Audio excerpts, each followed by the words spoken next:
Umncintiswano wokuhlunga we-Muscle Mania and Fitness Universe ububanjelwe eHollywood, eMelika.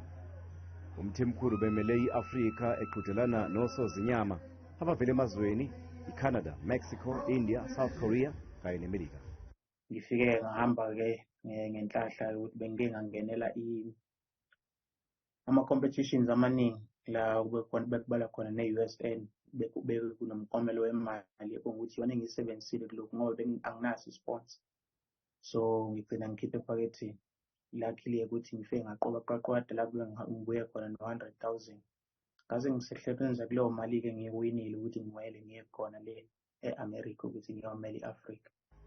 Lokhu kuchaza ukuthi-ke manje usezoncintisana kulesi sigaba emhlabeni njengoba-ke ingekho i-Professional League e-Afrika.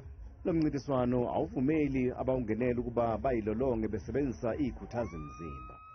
Kunzima-ke kumthimkhulu uma esemakhaya eMandaba eNkandla njengoba-ke phela zingekho indawo zokuyivocavoca.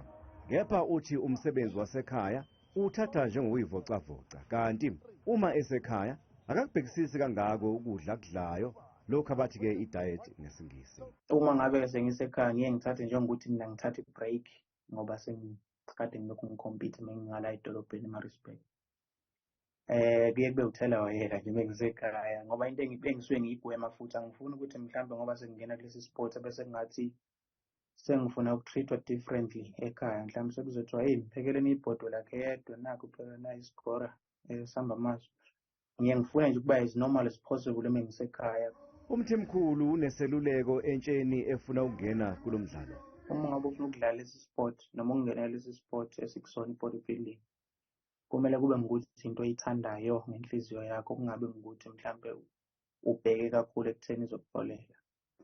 Umsuthu ubuye aqeqeshe ezinye insizwa ezincintisanayo KwaZulu-Natal.